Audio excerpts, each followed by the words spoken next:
Hello બાળકો, કેમ છો? Welcome to alpha institute. મારું નામ પ્રિતેશ સર છે. હું તમને ફિઝિક્સ ભણાવું છું.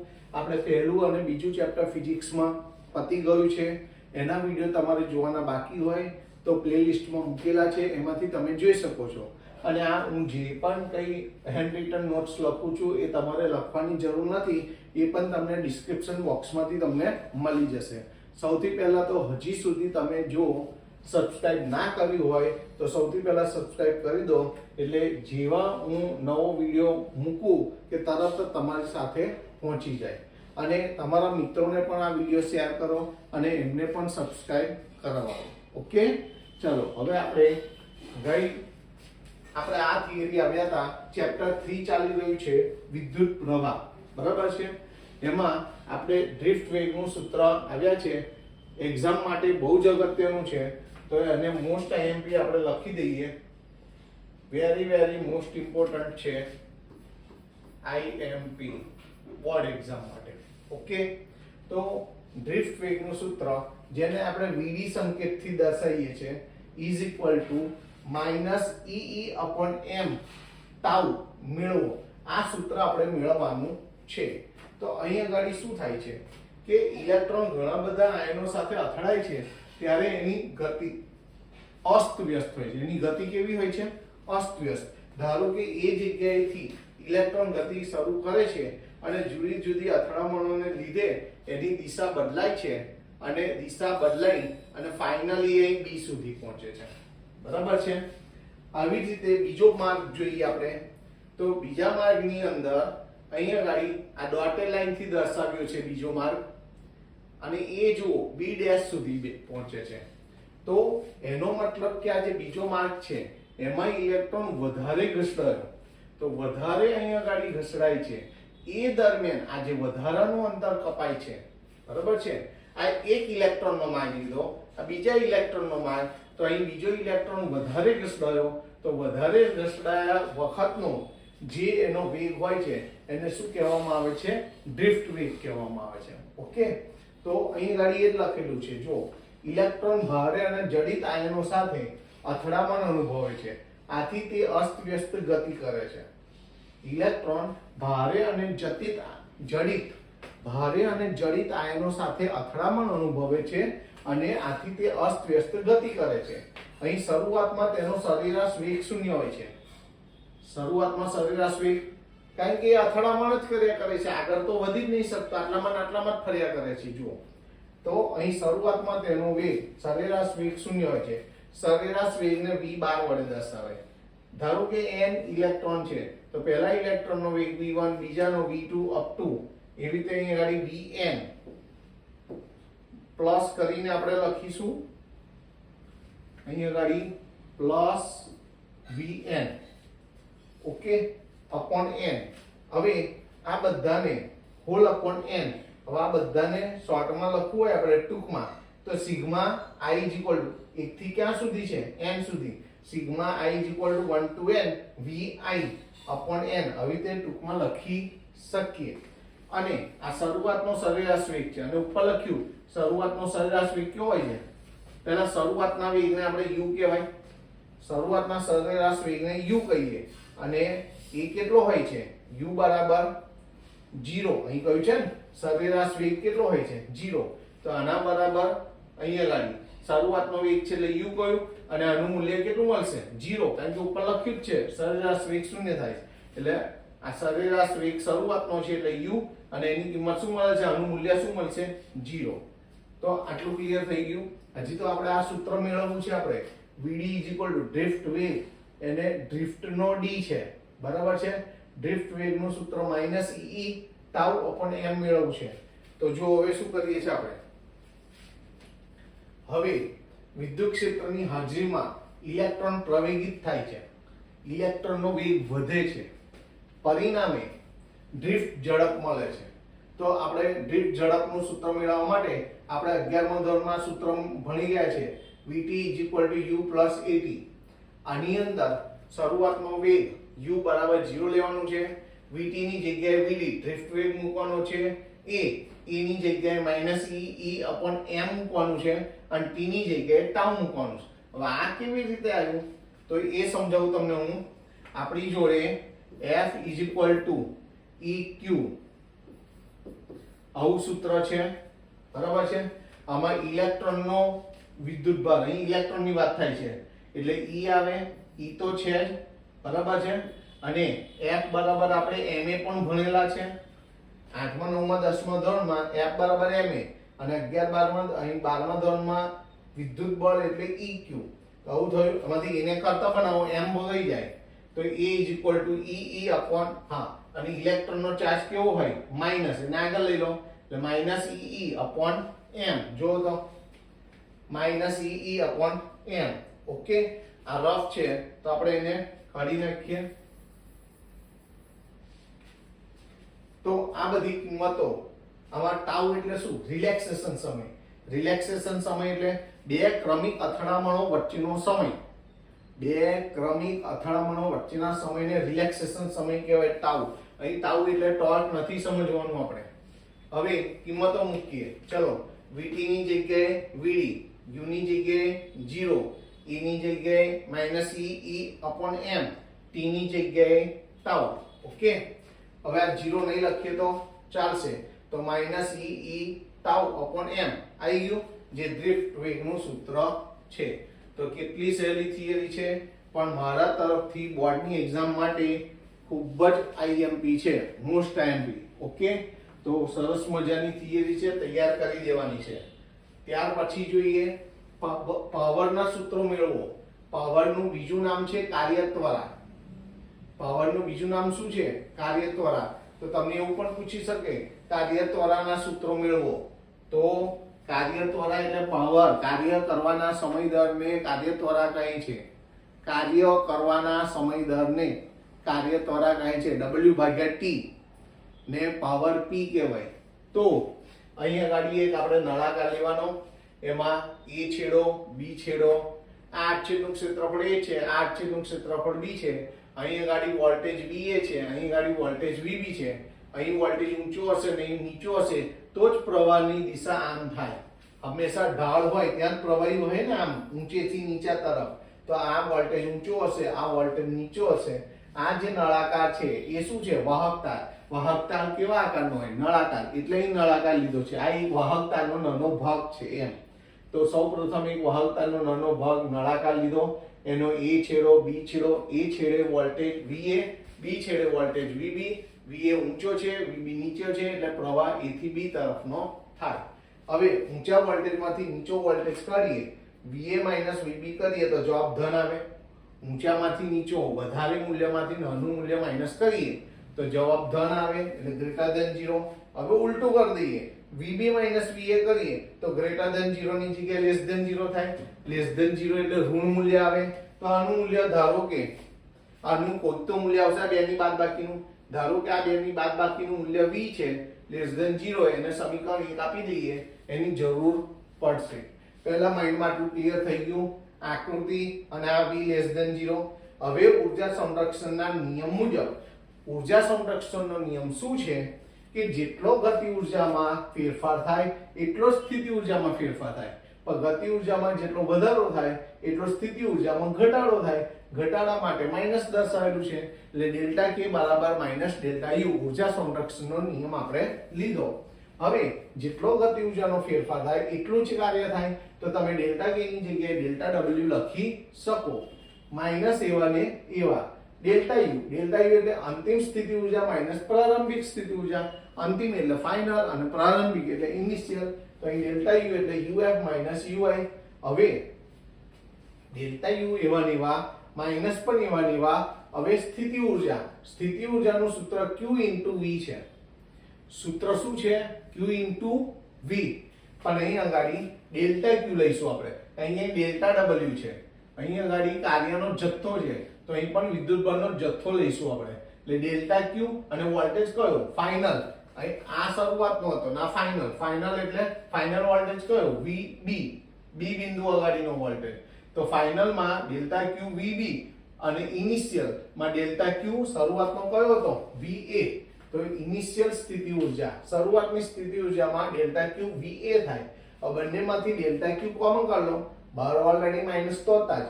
ડેલ્ટા ક્યુ ને કોમન કાઢ્યા તો v of b minus v of a આટલું રહ્યું.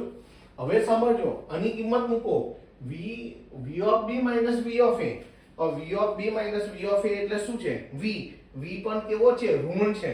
સાંભળજો અહીં ઋણ લખ્યું છે લાગે માઈનસ નથી લખ્યા, લેસ ધેન 0 લખ્યું એટલે નેગેટિવ જ છે. તો અહીં આગળ આની કિંમત હું v લખું તો v કેવો છે? નેગેટિવ. તો આ v નેગેટિવ છે એ માઈનસ અને આ માઈનસ બહાર જો પ્લસ થઈ ગયા. બહુ ધ્યાન રાખવાની વાત છે આ. અહીં આની જગ્યાએ આપણે v લખીએ તો v કેવો છે? v લેસ ધેન 0 લખો તો v લખો, પણ લેસ ધેન 0 ના લખો તો અહીં માઈનસ v લખવું પડે. પણ સર અહીં માઈનસ v એ માઈનસ અને આ માઈનસ શું થઈ જાય? પ્લસ થઈ જાય. ક્યાંથી લીધું આપણે? સમીકરણ 1 પરથી લીધું. હવે તમારે આની કિંમત મૂકવાની છે ડેલ્ટા ક્યુ ની. q બરાબર it એ તો આપણને સૂત્ર ખબર છે. તો ડેલ્ટા q બરાબર i ડેલ્ટા t. તો ડેલ્ટા q ની જગ્યાએ i ડેલ્ટા t મૂક્યું, v એવા ને એવા. હવે સર શું કરે છે? આ ડેલ્ટા t ને નીચે ભાગી કરે છે. તો ડેલ્ટા w ભાગ્યા ડેલ્ટા t તો v i રહ્યા. હવે આ સર પહેલા જ બોલ્યા કાર્ય કરવાના સમય દરને શું કહેવામાં આવે છે? કાર્ય ત્વરા એટલે પાવર કહેવાય. તો ડેલ્ટા w ભાગ્યા ડેલ્ટા t ને p કહ્યું ઇઝ ઇક્વલ ટુ vi. આપણને પાવર નું એક સૂત્ર આવી ગયું. આપણને તો પાવરના સૂત્રો કયા છે એટલે બીજા બે સૂત્રો મેળવવાના છે. હવે આમાં શું કરવાનું? એકવાર v ની કિંમત મૂકવાની છે, એકવાર i ની કિંમત મૂકવાની છે. તો બતાઈએ આપણે અહીં એકવાર v ની કિંમત મૂકીએ છીએ જો, અને એકવાર અહીં i ની કિંમત મૂકીશું. જોઈ લો તો v ની કિંમત v એટલે i એવો ને એવો. જ્યારે આ બાજુ ફરી p નું સૂત્ર લખીએ v એવો ને એવો, i ની જગ્યાએ v upon r લખાય ઓહમના નિયમ પ્રમાણે. તો અહીં શું થઈ ગયું? i સ્ક્વેર r અને અહીં શું થઈ ગયું? v square upon r. તો આ સૂત્રો થઈ ગયા. તો p vi, બીજું સૂત્ર p બરાબર i સ્ક્વેર r અને ત્રીજું p v square upon r. આ શું થયા? પાવરના સૂત્રો થયા. ઓકે, ખબર પડી? તો આપણે આ બે થિયરી લીધી. પહેલી કઈ લીધી? ડ્રિફ્ટ વેગનું સૂત્ર. બીજી કઈ લીધી? પાવરના સૂત્રો. ઓકે, ચલો એના પછીની થિયરી લઈએ આપણે. અહીં શું છે? કોષોના શ્રેણી જોડાણનું સૂત્ર. તો અહીં આગળ બે કોષ છે. પહેલા કોષનો EMF E1, બીજા કોષનો EMF E2. એનો આંતરિક પહેલા કોષનો આંતરિક અવરોધ R1 સ્મોલ r1, બીજા કોષનો આંતરિક અવરોધ સ્મોલ r2. અહીં બે છેડા A અને C છે. અહીં આગળ પ્રવાહ C થી A તરફ વહે છે એવું આપણે લઈ લઈએ, કારણ કે આ પરિપથનો કોઈ એક ભાગ છે. બરાબર છે? તો અહીંથી પ્રવાહ I વહે છે. હવે એને સમતુલ્ય આકૃતિ. હવે બીજો પરિપથ લે સમતુલ્ય. સમતુલ્ય એટલે છેડો A C તો લખવાનો જ, બંનેમાંથી વહેતો પ્રવાહ I છે, પણ આ જે બે બેટરી છે, બે બેટરીનો સમતુલ્ય એટલે અહીં E1 E2 ની જગ્યાએ E ઇક્વિવેલન્ટ E eq અને અહીં R1 R2 ની જગ્યાએ R eq એવું લખવાનું. આ તમારે પહેલા તો આકૃતિ દોરવાની. આકૃતિ દોરવામાં વધારે સમય જવો જોઈએ નહીં. મોટા ભાગના છોકરાઓનો આકૃતિમાં સમય વધારે જાય છે. હવે પરિપથ 1 પરથી, હવે પરિપથ 1 પરથી શું લઈશું આપણે? તો A ને C નો વોલ્ટેજ, A થી C નો વોલ્ટેજ એટલે A થી B નો વોલ્ટેજ વત્તા B થી C નો વોલ્ટેજ ભાગ પાડવાના. VAC એટલે VAB VBC. તો વોલ્ટેજનું સૂત્ર છે આપણી જોડે E IR. આ સૂત્ર છે V is equal to E minus IR. V is equal to E minus IR. આ સૂત્ર યાદ રાખજો કોષ માટે, બેટરી માટે. બરાબર છે? V is equal to E minus IR. તો દેખાય છે ને? પતલું છે પણ. તો V is equal to, તો અહીંયા ગાડી આપણે VAB. તો VAB ની અંદર શું આવે છે? E1 અને R1. તો અહીં લખીશું E1 અને અહીં લખીશું R1. તો E1 minus IR1. જો તો VAB એટલે E1 minus IR1. એ રીતે VBC માં E2 ને R2 આવે છે. તો શું થશે? અહીં આગળ E2 minus IR2. VAB ની અંદર E1 R1. તો E1 minus IR1 અને BC ની અંદર E2 ને R2. તો E2 minus IR2. બરાબર છે? હવે શું કર્યું? સાંભળજો. એટલે VAC આપણે E1 અને E2 EMF ને ભેગા કર્યા, એને કૌંસમાં લખી દીધા. હવે આ જે બે પદો રહે I વાળા પદો, એમાંથી માઈનસ I ને કોમન કાઢી લીધા એટલે R1 પ્લસ R2 અને સમીકરણ નંબર 1 આપી દીધું. હવે પરિપથ 2 લઈએ આપણે. તો એમાં VAC A અને C વચ્ચેનો વોલ્ટેજ, તો સૂત્ર આપણું આવું જ છે E IR, પણ E ની જગ્યાએ E ઇક્વિવેલન્ટ, R ની જગ્યાએ R ઇક્વિવેલન્ટ. ઇક્વિવેલન્ટ એટલે સમતુલ્ય, સમતુલ્ય EMF, સમતુલ્ય આંતરિક અવરોધ. હવે આને સમીકરણ 2 આપી દો. સમીકરણ 1 અને 2 ને સરખાવતા, આ બેને આપણે શું કરવાનું, અહીં આને સરખાવવાનું છે. સરખાવો તો E ઇક્વિવેલન્ટ એટલે E1 E2 ને R ઇક્વિવેલન્ટ એટલે R1 R2. બસ એટલું જ પાછળ લખેલું છે. આ રફ છે તો એને આપણે કાઢી નાખીએ. પાછળ એટલું જ લખેલું છે. જુઓ, આ બેને સરખાય આપણે. E ઇક્વિવેલન્ટ IR ઇક્વિવેલન્ટ એટલે આ સમીકરણ 2 નું મૂલ્ય લખ્યું, આ સમીકરણ 1 નું મૂલ્ય લખ્યું, સરખાઈએ તો E ઇક્વિવેલન્ટ એટલે E1 E2 ને R ઇક્વિવેલન્ટ એટલે R1 R2. આ મળી ગયું. કેટલી સહેલી થિયરી છે. ચલો એના પછીનું જોઈએ, કોષોના સમાંતર જોડાણનું સૂત્ર. તો સમાંતર જોડાણમાં ઉપર નીચે બેટરી લેવાની. પેલામાં જોડે જોડે બે બેટરી લીધેલી, પાસ પાસે લીધેલી. આમાં ઉપર નીચે લેવાની, E1 R1 અને E2 R2. અને અહીં ઇક્વિવેલન્ટ પરિપથ, તો આ બંને કોષો છે એની જગ્યાએ ઇક્વિવેલન્ટ EMF, અને બંનેના આંતરિક અવરોધ છે R1 R2, એની જગ્યાએ R ઇક્વિવેલન્ટ. તો હમણાં કરીએ જ રીતે પરિપથ 1 પરથી. હવે આ સમાંતર જોડાણ છે એટલે પ્રવાહ વહેંચાય. જોજો, અહીંથી પ્રવાહ I આવે છે, એ I1 અને I2 માં વહેંચાય છે. એ I1 ને I2 અહીં ભેગા થાય છે, ફરી પાછો I બની જાય છે. તો અહીં આગળ પરિપથ 1 પરથી I બરાબર I1 I2. હવે I1 ની જગ્યાએ અને I2 ની જગ્યાએ સૂત્ર શું લખાય? તો હમણાં મેં જે સૂત્ર લખ્યું હતું એના પરથી જ છે. જો હું અહીં ફરી સૂત્ર લખું છું, આપણું સૂત્ર શું હતું હમણાં? તો V E IR હતું. એમાંથી આપણે I ની કિંમત મેળવવાની છે, અને આમ લાવો, IR આમ લાયા અને V ને પેલી બાજુ લઈ જાઓ તો R ભાગી ગયો. I E V R. જો એવું લખ્યું છે E V R. I1 છે તો E1 V R1, અને I2 છે તો E2 V R2. આ જે હમણાં સૂત્ર હતું એના પરથી જ મેળવેલું છે. ખ્યાલ આવે છે ને? હમણાં આગલી થિયરીમાં લીધું ને, V બરાબર E IR. તો અહીંયા ગાડી -IR ને આ બાજુ લાયા, V ને આ બાજુ લઈ ગયા, R ને ભાગી કાઢ્યા. તો I1 લખું તો E1 R1, I2 લખું તો E2 R2. V એવો ને એવો રહે. સમાંતર જોડાણ છે એટલે વોલ્ટેજ વહેંચાય નહીં. આ રફ છે તો હવે આપણે આને કાઢી નાખીએ.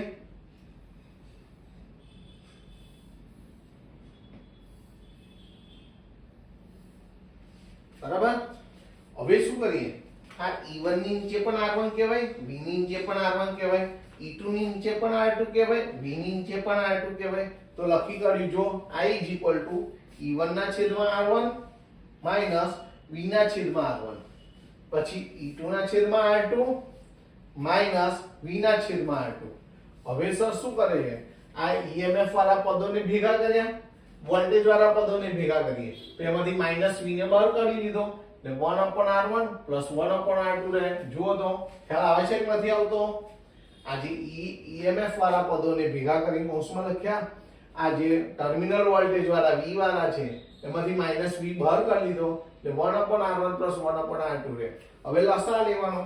તો લસા R2 અહીં ગુણાય, R1 અહીં ગુણાય, નીચે R1 R2. જોઈ લો, R2 અહીં ગુણાય, R1 અહીં ગુણાય, નીચે R1 R2. જુઓ તો ખ્યાલ આવે છે કે નહીં? જુઓ, R2 ને અહીં ગુણીએ આપણે તો E1 R2 + E2 R1, નીચે R1 R2. અહીં R2 ઉપર જાય, R1 અહીં ઉપર જાય, નીચે R1 R2. હવે શું કરીએ છે? આપણે તો V નો કરતા બનાવવાનો. આગલી થિયરીમાં જુઓ, V ને કરતા બનાવ્યો છે આપણે, બરાબર છે? તો આમાંથી V ને કરતા બનાવીએ. જો બતાવો આગલી થિયરી. જો VAC બંનેમાં, VAC સમીકરણ 1 અને સમીકરણ 2 બંનેમાં કોને કરતા બનાવ્યા છે આપણે? વોલ્ટેજ ને. તો આમાં પણ આપણે કોને કરતા બનાવવાના છે? વોલ્ટેજ ને કરતા બનાવવાના છે. તો વોલ્ટેજ વાળો ભાગ છે આ -V વાળો, આખો ભાગ આ બાજુ આવ્યો, અને I પેલી બાજુ ગયો. આ એઝ ઇટ ઇઝ, આ એવું ને એવું છે. -V વાળો ભાગ આ બાજુ આવ્યો એટલે +V વાળો થયો, +I પેલી બાજુ ગયો. આપણે તો V ને કરતા બનાવો છે, તો V સિવાય જોડે જે છે ભગાઈ જાય. આની નીચે ભગાય, આની નીચે પણ ભગાય, બરાબર છે? તો સર હવે આની નીચે આ લખશે અને I ની નીચે લખશે, પણ જગ્યા નથી તો પાછળના પેજમાં જોઈએ. જુઓ, તો v જો આની નીચે લખ્યું માઈનસ i ની નીચે લખ્યું. હવે સાંભળજો, સરખું હોય કેન્સલ થાય, r1 r2 કેન્સલ થયા તો રહ્યું શું? e1 r2 e2 r1 છેદમાં r1 r2. અહીં શું થશે? છેદનો છેદ ક્યાં જાય? અંશમાં. r1 r2 ઉપર જાય, નીચે r1 r2. માઈનસ i ને સાઈડમાં લખ્યા અને પરિણામ નંબર 1 આપી દીધું. હવે પરિપથ 2 પરથી તો v નું સૂત્ર છે v e ir. યાદ રાખી લો. હવે ટર્મિનલ વોલ્ટેજ નું સૂત્ર v emf e ir. Okay, i જોડે આંતરિક અવરોધ આવે તો બીજા પરિપથ પરથી v e equivalent i r equivalent એને સમીકરણ નંબર 2 આપી દો. હવે 1 અને 2 ને સરખાઈ દો તો e equivalent એટલે આવી ગયું. જુઓ તો e equivalent એટલે e1 r2 e2 r1 r1 r2 અને r equivalent એટલે r1 r2 r1 r2. જુઓ તો આ થિયરી તમારે છે ધ્યાનથી તૈયાર કરવી પડશે. ક્યાં આગાડી 1 છે, ક્યાં આગાડી 2 છે, બરાબર. અને તમારે વ્યવસ્થિત લખીને તૈયાર કરવાની. આ પણ મારા તરફથી IMP છે, બોર્ડમાં પૂછાઈ ગયેલી છે અને મોસ્ટ ટાઈમ છે હું IMP લખી દઉં છું. ઓકે, તમારે આને સરસ રીતે તૈયાર કરવાની છે. IMP બોર્ડ માટે આ અગત્યની થિયરી છે, તમારે એને સરસ રીતે તૈયાર કરવાની છે. એના પછીનું આ પણ સૂત્ર અગત્યનું છે. જુઓ, અવરોધકતાનું સૂત્ર ρ બરાબર m/n e² τ મેળવવાનું છે. આ સૂત્ર મેળવવાનું છે આપણે અવરોધકતાનું. તો એના માટે એક વાહકતા એટલે કે સિલિન્ડર એટલે નળાકાર લીધો છે. બંને બાજુ આડછેદનો એરિયા a છે. હવે અહીં આગળ સૂક્ષ્મ અંતર ડેલ્ટા x, અંતર એટલે ઝડપ ગુણ્યા સમય, તો ઝડપ એટલે ડ્રિફ્ટ વેગ vd ગુણ્યા ડેલ્ટા t. આ સૂત્ર લખેલું છે. અહીં વિદ્યુત ક્ષેત્રની દિશા દર્શાવેલી છે સદિશી. અહીં વિદ્યુત ક્ષેત્ર આમ હોય તો ઇલેક્ટ્રોનને આમ જતા બતાવવા પડે, એમાં ભૂલ ના થાય. તો આ બંને ઇલેક્ટ્રોનના ચાર્જ છે, નેગેટિવ ચાર્જ, એ આ બાજુ તરફ જઈ રહ્યા છે. હવે આની અંદર 3 સૂત્રો છે. જે પ્રવાહ ઘનતા J બરાબર qvd, પછી આ ભણી ગયેલા છે આપણે q બરાબર એની ક્વોન્ટાઇઝેશન, ક્વોન્ટમીકરણનું સૂત્ર q બરાબર એની, અને ડ્રિફ્ટ વેગનું સૂત્ર આપણે મેળવેલું છે. તો e τ/m. તો એમાં આપણે આગળ માઈનસ લેતા હતા, આમાં મૂલ્ય અદિશ છે એટલે માઈનસ નિશાની લેતા નથી. હવે આપણે શું કરવાનું છે? પ્રવાહ ઘનતાનું આ સૂત્ર લેવાનું છે તમારે અને એમાં આ q ની કિંમત અને vd ની કિંમત મૂકી દેવાની છે. તો ચલો j બરાબર qvd લખ્યું. ચલો j ની કિંમત જો અહીંથી ના j ની કિંમત આપણે આગળ મેળવેલી છે. પ્રવાહ ઘનતાનું સૂત્ર j બરાબર શું થાય? Sigma e. આગળ આપણે થિયરી મેળવેલી છે. તો j બરાબર સિગ્મા e. q ની કિંમત શું થશે? ne. અને ડ્રિફ્ટ વેગનું સૂત્ર e τ/m. હવે આપણે શું કરીશું? બંને બાજુથી e શું થશે? કેન્સલ થશે. ઓકે, તો હવે જો આ સૂત્ર યાદ રાખજો. j એટલે સિગ્મા e, q એટલે ne અને vd એટલે e τ/m. બંને બાજુથી e કેન્સલ થશે એટલે સિગ્મા શું રહેશે? n e એટલે e² τ/m. તો આટલું થઈ ગયું. હવે આ તો સિગ્મા નું સૂત્ર મળ્યું. હવે આપણે સિગ્મા અને આપણે શું કરીએ? ઉલટાઈ દઈએ.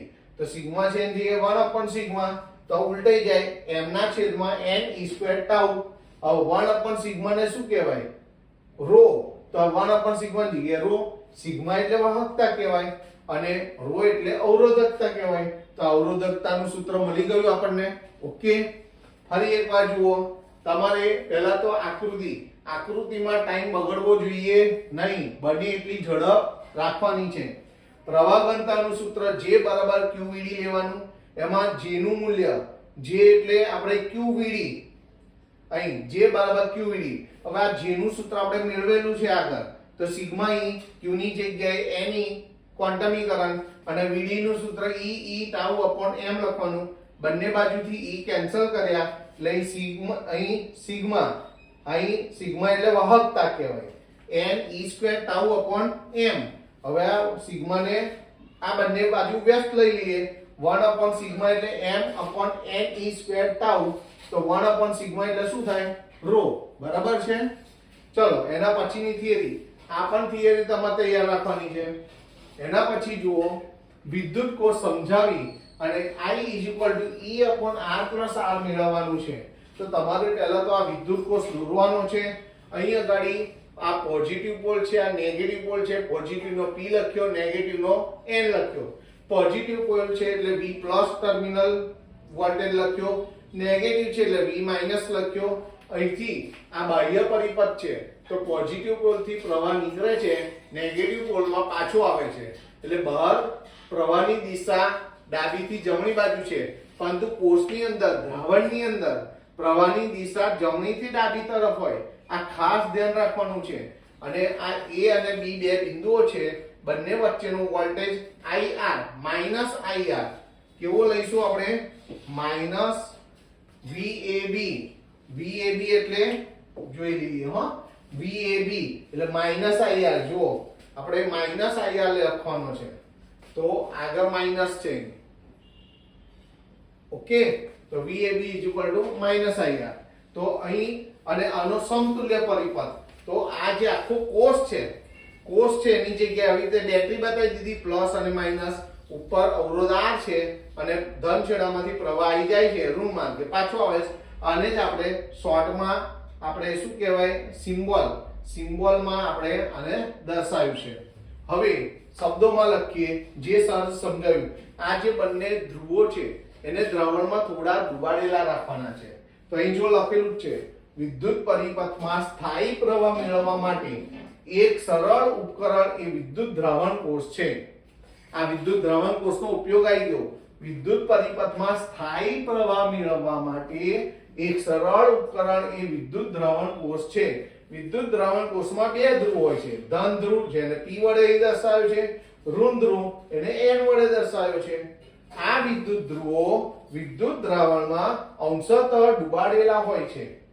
તેઓ વિદ્યુત દ્રાવણમાં વિદ્યુત ભારનો વિનિમય કરે છે. વિનિમય એટલે વિદ્યુત ભારની આપ-લે કરે છે. વિનિમય એટલે શું થાય? આપ-લે થાય. ઓકે, ધન ધ્રુવનો વોલ્ટેજ V+ અને ઋણ ધ્રુવનો વોલ્ટેજ V-. ધન ધ્રુવનો વોલ્ટેજ V+ અને ઋણ ધ્રુવનો વોલ્ટેજ V- છે. આથી બેટરીનો EMF E બરાબર આ બંને વોલ્ટેજને ભેગા કરીએ, V+ અને V- ને ભેગા કરીએ ત્યારે બેટરીનો EMF થાય. EMF એટલે શું? ઇલેક્ટ્રોમોટિવ ફોર્સ, ગુજરાતીમાં વીજ ચાલક બળ.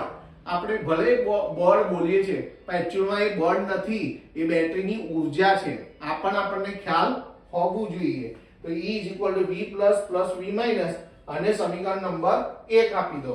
હવે ધ્યાન આપજો, વિદ્યુત દ્રાવણ કોષનો કુલ વોલ્ટેજ એટલે B થી A નો વોલ્ટેજ, A થી B નો વોલ્ટેજ અને B થી N નો વોલ્ટેજ. કેવી રીતે સમજાવું જુઓ. તો P થી A નો વોલ્ટેજ, A થી B નો વોલ્ટેજ અને B થી N નો વોલ્ટેજ. કુલ વોલ્ટેજ એટલે P થી A નો વોલ્ટેજ, P થી A નો વોલ્ટેજ, A થી B નો વોલ્ટેજ અને B થી N નો વોલ્ટેજ. ખબર પડી? આ ધ્રુવથી A બિંદુ સુધીનો વોલ્ટેજ, A બિંદુથી B બિંદુ સુધીનો વોલ્ટેજ અને B બિંદુથી N બિંદુ સુધીનો વોલ્ટેજ. તો જો એ જ લખેલું છે, ત્રણ વોલ્ટેજ ભેગા થઈને કુલ વોલ્ટેજ મળશે. P થી A સુધીના વોલ્ટેજને પોઝિટિવ, P એટલે પોઝિટિવ એટલે V+, N એટલે નેગેટિવ એટલે V- અને VAB. તો VAB એટલે કેટલો લીધો છે આપણે? જુઓ, VAB એટલે -IR. તો અહીંયા ગાડી -IR લખેલું છે. હવે સર આ બેને ભેગા કર્યા, V+ ને V- -IR. હવે આપણે સમીકરણ 1 પરથી આની કિંમત મૂકી દો. V+ + V- ને આપણે શું લખેલું છે? જુઓ, અહીંયા ગાડી સમીકરણ 1 છે. V+ + V- ને આપણે E લખી શકીએ છીએ. તો અહીંયા ગાડી આપણે આની અહીં જો V++ V- ને ભેગા કર્યા -IR. આની જગ્યાએ સમીકરણ 1 પરથી E લખ્યું, -IR તો છે જ. હવે શું કર્યું? આપણે તો આનું સૂત્ર મેળવવું છે પ્રવાહનું. તો આ જો આ એક સૂત્ર આવ્યું, V બરાબર ખબર છે ને આપણે, V = E - IR. આ સૂત્ર પણ તમારે સરસ રીતે તૈયાર કરવાનું છે. એ પણ તમને યાદ હોવું જોઈએ. ઘણીવાર આવું પણ શું મેળવવાનું પૂછે કે સૂત્ર V = E - IR મેળવો. તો અહીં અટકી જવાનું છે આપણે. હવે જો અહીં R વાળા I વાળા ભાગો એક બાજુ ભેગા કરો. તો શું કરીએ છીએ હવે સાંભળજો એ પહેલા v ની કિંમત મૂકવા અહીંયા જમણી બાજુ એવું ને એવું હવે r વાળા પદો ભેગા કરો અહીં i કેપિટલ R છે માઈનસ i સ્મોલ r આ બાજુ એટલે પ્લસ i સ્મોલ r ઈ તો ખરો જ બંનેમાંથી i ને કોમન કાઢો એટલે r પ્લસ r હવે આને ભાગી કાઢો તો i ઈ ના છેદમાં r પ્લસ સ્મોલ r થઈ ગયું તો જુઓ કેટલી સહેલી થિયરી છે પણ આ પણ મારા તરફથી બોર્ડ એક્ઝામ માટે તમારે તૈયાર રાખવાની છે તો આને પણ સર આઈએમપી કરીને લખી દે છે તમારે મસ્ત રીતે તૈયાર રાખવાની છે આઈએમપી ઓકે તો આજે આપણી આ બધી જે થિયરીઓ જો આ ચેપ્ટરની ઓલમોસ્ટ બધી થિયરીઓ થઈ ગઈ ખાસ કઈ રહી છે હવે બે ટાઈપ રહી એક તો કિર્ચોફના નિયમો રહ્યા અને બીજું વિસ્ટન બ્રિજ રહ્યું બરાબર છે તો પહેલા આજે આટલી જે થિયરીઓ થઈ એને તમારે પ્રોપરલી તૈયાર કરી દેવાની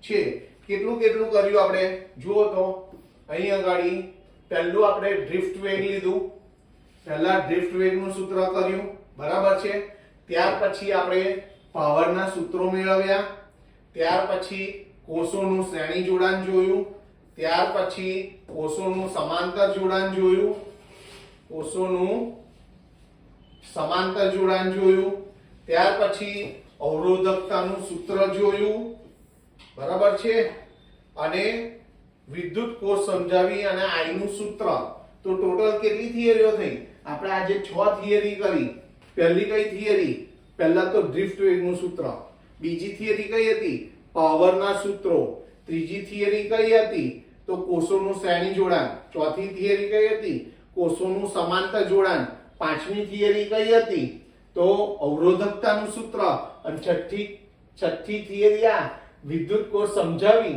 ને એનું સૂત્ર I બરાબર E/R પ્લસ સ્મોલ r મેળવવાનું તો આજે 6 થિયરી કરી 6 થિયરી તમારે મસ્ત રીતે સરસ રીતે તૈયાર કરી દેવાની છે ઓલમોસ્ટ આમાંથી એક થિયરી બોર્ડ એક્ઝામમાં આવવી જોઈએ બરાબર છે તો હવે આના પછીના લેક્ચરમાં આપણે કિર્ચોફના નિયમો અને વિસ્ટન બ્રિજ જોઈશું બરાબર છે ત્યાં આપણું ચેપ્ટરની બધી થિયરી પૂરી થશે તો આજે સરસ મજાની બધી થિયરીઓ કરી છે એને તૈયાર કરી દેજો સૌથી પહેલા હજી પણ તમે સબસ્ક્રાઇબ ના કર્યું હોય તો સૌથી પહેલા સબસ્ક્રાઇબ કરી દો એટલે જેવા મારા નવા વિડિયો આવે કે તરત જ તમારી સુધી પહોંચી જાય અને તમારા મિત્રોમાં પણ શેર કરો અને એમને પણ સબસ્ક્રાઇબ કરાવો ઓકે ચલો okay tata bye see you